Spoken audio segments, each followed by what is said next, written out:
이 말씀은 부활 후에, 사람이 부활 후에는 새로운 질서 체계 속에서 산다는 의미를 가지고 있죠.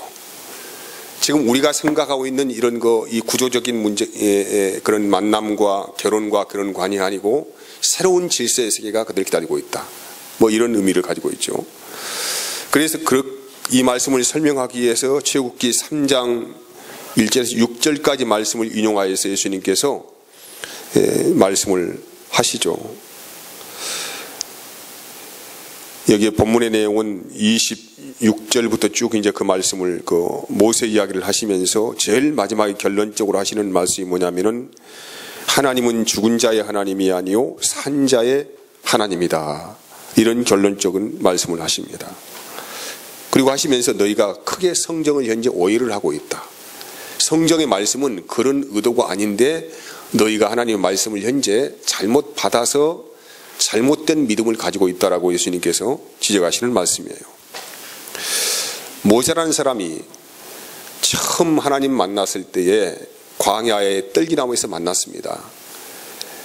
모세가 양을 치고 있는데 호렙산에서 떨기나무에 불이 붙어가지고 계속적으로 불이 꺼지지 않고 있기 때문에 너무 신기해가지고 모세는 그 신기한 광경을 보려고 갔는데 그 호렙산 떨기나무에서 꺼지지 않는 불로 계신 하나님께서 모세를 만나시고 말씀을 하십니다. 모세야, 네가 서 있는 땅은 거룩한 곳이니 신발을 벗어야 한다. 그리고 나는 아브라함의 하나님, 이삭의 하나님, 야곱의 하나님이다. 이런 말씀을 하나님께서 하셨어요. 우리가 봤을 때는 아브라함이나 이삭이나 야곱은 이미 죽은 지 오래된 사람들이죠. 이름도 기억하기 어려운 사람들이라고 그 당시 이스라엘 사람들은 생각하고 있지 않겠습니까? 그런데 하나님은 아브라함, 이삭, 야곱의 하나님이라고 말씀하시는 거예요.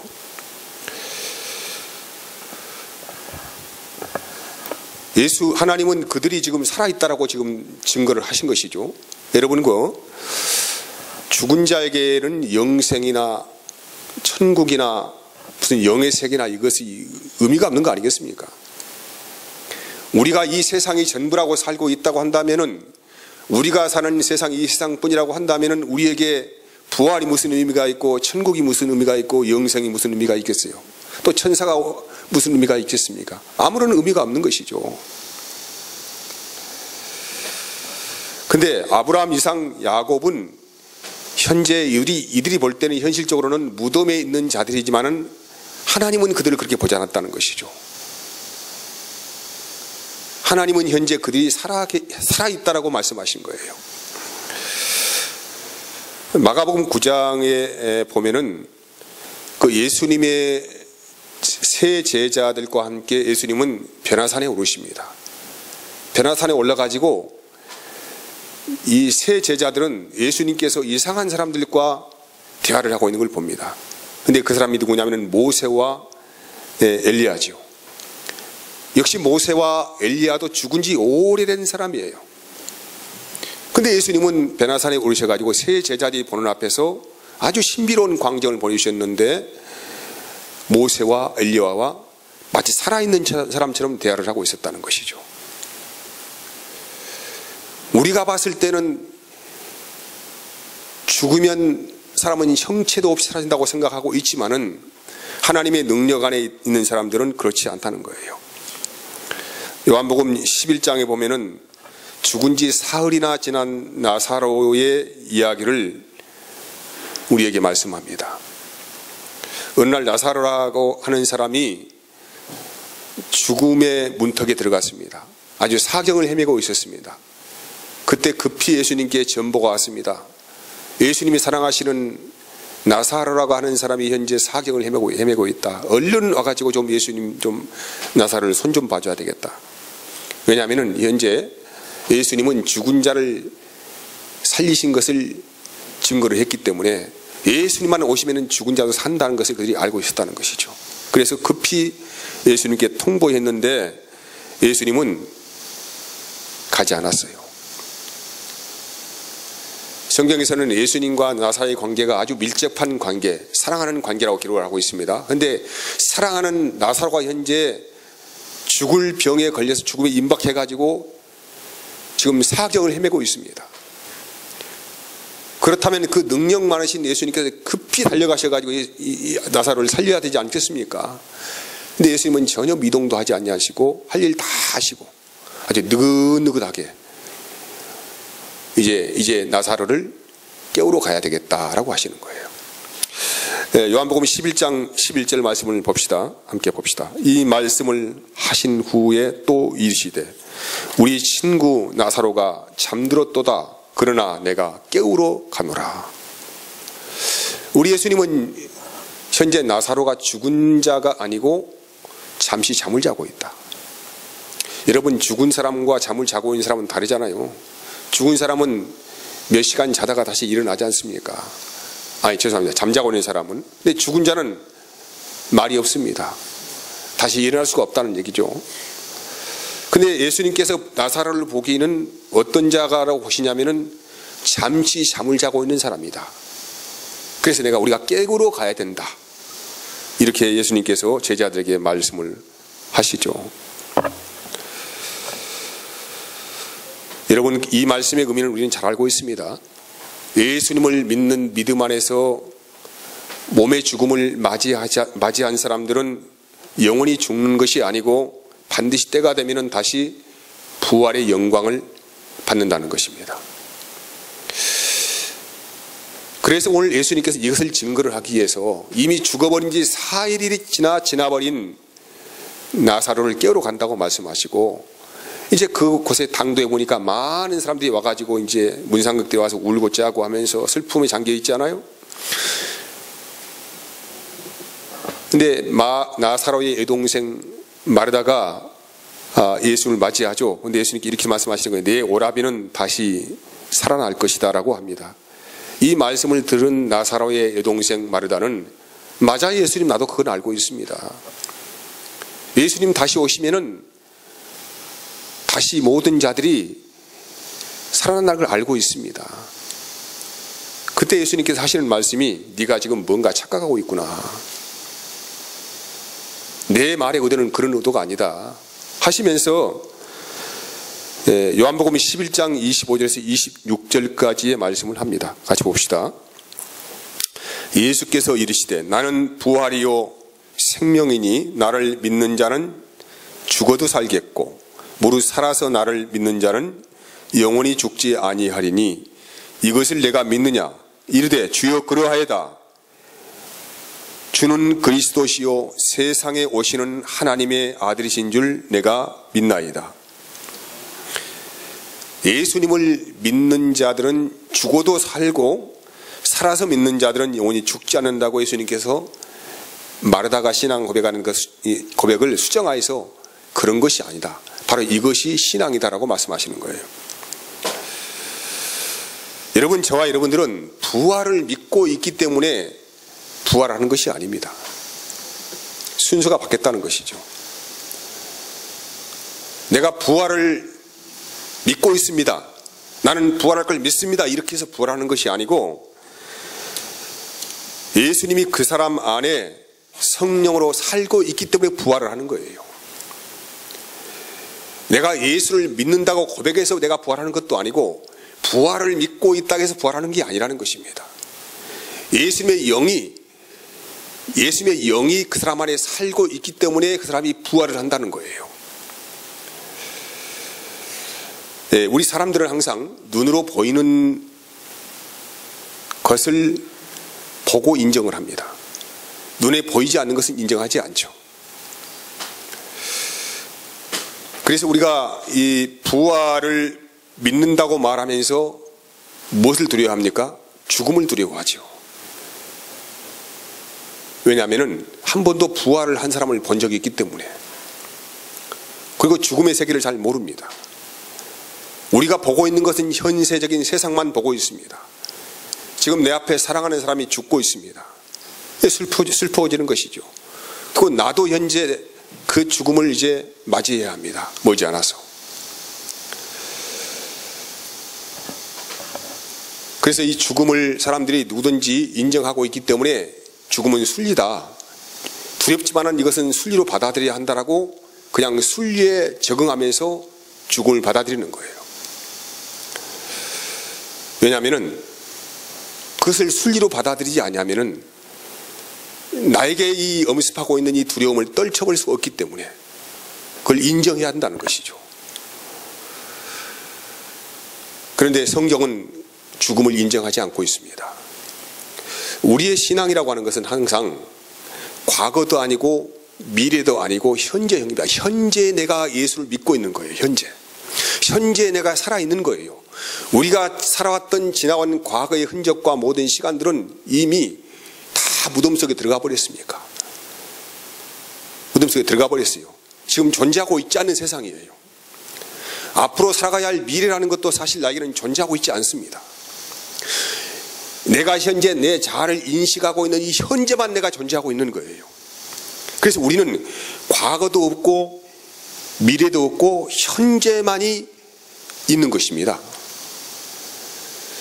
이 말씀이 좀 어려운 말씀이죠. 우리는 그 왕년에 내가 이렇게 살았다라고 이야기하죠. 근데 왕년은 왕년일 뿐입니다. 현재 나의 모습은 아니라는 것이죠. 그래서 신앙이라고 하는 것은 현재형이지 과거형도 아니고 미래형도 아닙니다. 미래는 우리에게 없습니다.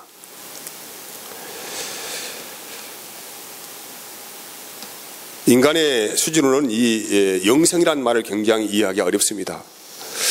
우리가 영원, 영생 이런 단어들을 우리가 받아들이고 깨달는 순간에 어떤 현상이 생기냐면은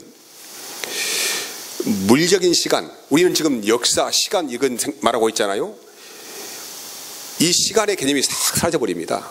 영생은 영원한 의미를 가지고 있잖아요. 근데 영생 앞에 어떤 역사가 무슨 의미가 있고 시간이 무슨 의미가 있겠습니까? 아무런 의미가 없는 것이죠. 우리는 지금 현재 살아서 1년, 2년, 3년, 4년 살아가고 있기 때문에 인간의 시간의 역사를 지금 말하고 있지만은 영생이란 말의 의미를 깨닫는 순간에 이 시간의 역사는 싹 사라져버리는 거예요. 아무것도 없어. 그냥 내가 지금 하나님 앞에 살아있다는 것만 현재 내 자신이 인식하고 있다는 것이죠. 그래서 성경은 두 가지의 부활을 우리에게 소개를 하고 있습니다. 요한복음 5장 26절에서 28절 29절 말씀이에요. 봅시다. 이를 놀랍게 여기지 말라. 무덤 속에 있는 자가 다 그의 음성을 들을 때가 오나니 선한 일을 행한 자는 생명의 부활로, 악한 일을 행한 자는 심판의 부활로 나오리라고 하죠. 여기에 선한 일이라고 하는 것은 하나님의 약속 안에서 생명으로 살아있는 사람들이에요. 우리가 지금 살아있는 것은 내가 살아서 산 것이 아니에요. 하나님의 약속이 나를 보증하고 있게요. 그 약속이 나를 붙들고 있기 때문에 살아있는 것입니다. 우리가 지금 예수 안에 산다는 의미도 동일한 의미입니다. 하나님의 언약의 말씀이 나를 붙들고 있기 때문에 내가 그 안에 살고 있는 것이지 내가 살려고 해서 사는 것은 아니라는 것이죠. 반대의 개념이 뭐냐면 또 악한 일이죠. 악한 일을 하는 사람들은 자기의 뜻대로 살아가는 사람들을 가리키는 것입니다. 이들은 하나님의 약속 밖에 있는 사람들이에요. 이게 하나님의 약속 밖에 있는 사람들은 자기의 뜻대로 살아가잖아요. 예수를 부인하려고 해서 부인하는 것이 아니고 하나님의 약속 밖에 있기 때문에 예수님의 약속을 부인하게 되는 거죠. 아니겠습니까? 이제 그런 의미로 우리가 해석할 수가 있습니다. 그래서 하나님 안에서는 죽은 자는 없어요. 살아있는 자만 있습니다. 세상 어디에 여러분 보세요. 이 세상 어디에 이제까지 살아오셔 보니까 변하지 않고 영원히 있는 것이 있었습니까? 아무것도 없어요. 이 세상에 변하지 않고 영원히 존재하는 것은 없다는 거예요. 그런데 영원히 존재하시는 분은 한 분만 계십니다. 누구십니까? 스스로 계시는 하나님이셔요. 이 세상의 모든 것들은 그 스스로 계신 하나님 안에만 있어야만이 영원이라는 의미 안에서 살 수가 있다는 것이죠. 우리 인간이 영생한다고 하는 말은 그런 의미를 가지고 있어요. 나는 때가 되면 죽습니다. 이 물리적인 죽음을 누구든지 부인할 수가 없습니다. 근데 영원하신 그 하나님, 자존하신 그 하나님 안에서만 있어야만이 우리는 나의 생명이 아니요, 나의 생명은 끝나버리는 거예요. 그 하나님의 생명으로 사는 존재가 된다는 말을 의미를 가지고 있어요. 내 생명이 아닙니다. 내 생명은 유한한 생명이고 몸도 유한한 몸을 가지고 있습니다. 하나님만 영원하셔요. 그 스스로 계신 하나님 안에 들어가 있는 자만이 영생한다는 의미를 가지고 있다는 것이죠. 그래서 예수님은 이렇게 자기 자신을 소개하시는 거예요. 나는 뭐라고요? 부활이고 생명이다. 우리가 부활이고 생명이 아니죠. 누가 부활이고 생명이에요? 예수님이 부활이고 생명이에요. 예수님만 영원히 존재하신 분이라는 얘기예요. 예수님만이 영원히 사는 생명을 가지고 있다는 것이죠. 죽어도 사는 분이 예수님이라는 것이죠. 그래서 예수님 자신이 부활이고 생명이에요. 예수께서는 그래서 십자가에 죽으셨습니다. 그럼 예수님께서 왜 십자가에 죽으셨습니까? 죽으셔야 할 이유가 무엇입니까? 죽음의 세력을 잡고 있는 사망의 권세를 잡아서 내동정리 쳐가지고 완전히 던져버리시려고 예수님께서 사망의 권세 안으로 들어가신 거란 말이에요. 예수님께서 뭐 하시려고? 죽음의 세력을 잡고 있는 마귀를 심판하시려고. 그래서 예수님께 잠시 죽음의 세계 안에 들어가셔가지고 그 사망 권세를 깨부시는 능력이 뭐냐면 부활입니다. 부활. 예수님 자신이 살아있는 존재로 증명하신 거예요. 그래서 사망을 이겨버린 거예요. 예수님께서. 이걸 통하여서, 이 부활을 통하여서 예수님 자신이 생명이고 부활이신 것을 증거를 하신 것이고, 그리고 이제 이 부활의 영광을 이 제자들에게 보여주기 위해서 나사로가 죽을 때까지 기다리고 있다가 아주 느긋하게 가셔가지고 그 나사로의 무덤 앞에 가셔가지고 뭘 하십니까? 예수님께서 나사로야 나오라고 말씀하시는 거예요. 누가 나오라고 했습니까? 누가? 우리가 나오라고 하면 그 나사로가 살아나겠습니까? 아니, 우리는 생명이 없는 존재 아닙니까? 영원한 생명을 가진 분이 사망에 맞닥뜨려서 그 무덤 앞에 가셔가지고 이 산자의 입을 통하여서 생명을 가진 그분이 나사로야 나오라고 말씀하시는 거예요.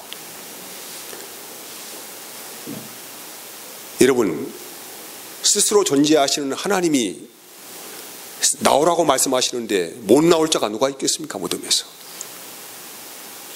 여러분이 죽어가지고 뭡니까?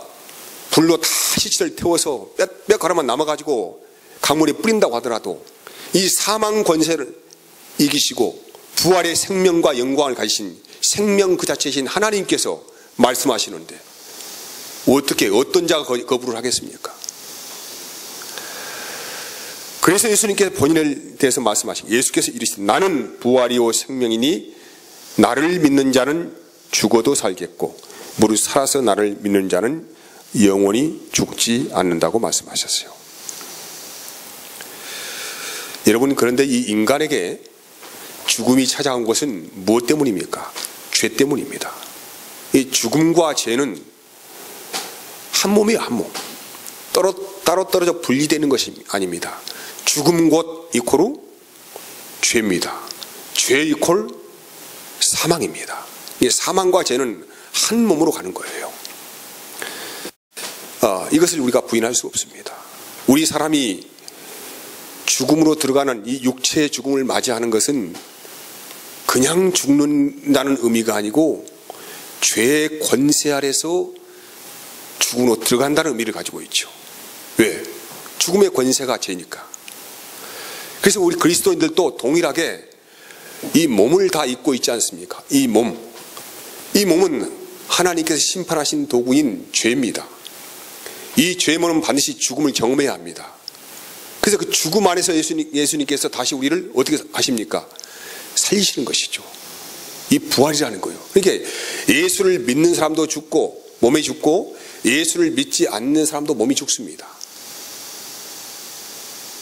뭘 경험합니까? 죄를 경험하는 것이죠. 모든 인간이 죄 아래 갇혀 있다는 이 놀라운 고백을 그때 할 수가 있다는 것이죠. 근데 그리스도인들은 이 죽음의 문에 들어갈 수도 어쩝니까? 죽지 않는 영원한 생명으로 보상을 받습니다. 이게 부활입니다. 로마서 8장 10절에서 11절까지 말씀의 증거를 봅시다. 또 그리스도께서 너희 안에 계시면 몸은 죄로 말미암아 죽은 것이나, 그렇죠, 몸은 죄로 말미암아 죽습니다. 하지만은 어떻게 된다는 말이에요? 영은 의로 말미암아 살아있는 것이니라. 예수를 죽은 자 가운데서 살리신 이의 영이 너희 안에 거하시면 그리스도 예수를 죽은 자 가운데서 살리신 이가 너희 안에 거하시는 그의 영으로 말미암아 너희 죽을 몸도 살리시리라. 예수님 안에서만 삽니다. 왜? 그분이 영생이시니까. 그분이 부활이시니까. 그 예수님의 생명 안에 들어있는 자만 사는 거예요. 나머지는 다 심판의 부활로 나타나서 형벌에 들어갑니다. 그래서 여러분, 우리가 성령이죠. 성령으로 사는 자는 이미 예수님과 하나 됐으면 하나. 예수님과 결혼했다는 얘기죠. 우리가 좀 전에 읽은 말씀 안에서 우리가 천국은 부활 후에는 결혼도 하지 않고, 즉 시집장가가지 않고 천사같이 산다는 말이 이런 의미를 가지고 있어요. 우리는 누가 결혼합니까? 진짜 우리의 사랑의 존재가 어떤 분이십니까? 우리 주님이시죠. 우리 사람은 사랑의 실체를 발견하면 가장 행복한 거예요. 그 이상의 기쁨이 없어.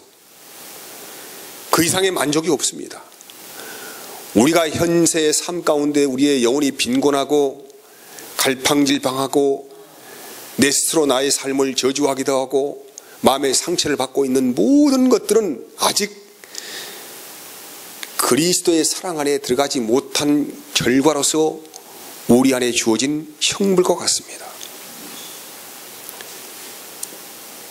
그래서 부활 후에 우리의 삶은 완전한 하나님의 은혜가 우리를 장악하고 있는데, 그 그리스도의 사랑과 우리가 결혼하는 거예요. 그 사랑 안에 사는 거예요. 이것이 하나님께서 만드신 부활 후의 새로운 세계 질서입니다. 그 하나님 나라의 질서를 우리에게 말씀을 하는 것이죠. 그래서 앞 구절은 12장 17절 말씀은 이렇게 소개하고 있습니다. 한번 봅시다. 우리 앞 구절 봅시다. 예수께서 이르시되 가이사의 것은 가이사에게, 하나님의 것은 하나님께 바치라 하시니 그들이 예수께 대하여 매우 놀랍게 여기더라는 것이에요. 세상의 것과 하나님의 것은 구별되어 있습니다. 우리는 현재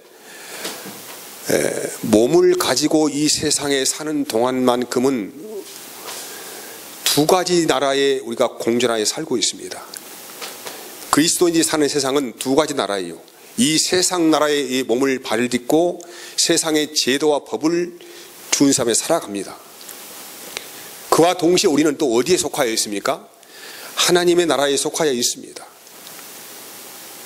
내가 지금 하나님 나라에 속하여 있는 사람이기 때문에 나는 세상의 법과 질서를 다 그냥 없애버리고 내 마음대로 살겠다 하면은 살 수 없는 것이죠.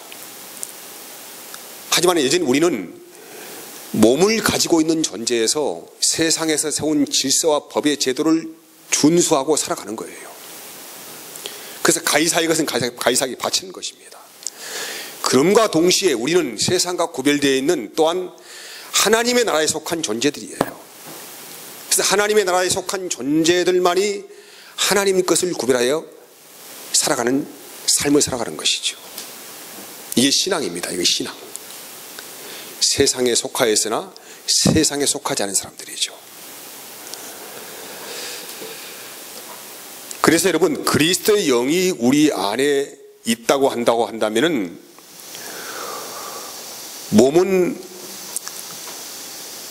죽음으로 들어가 형체도 없어지고 사라져지지만은 성령 받은 사람들은 예수님을 죽음에서 살리신 그 그리스도의 영을 통하여서 영생을 얻습니다.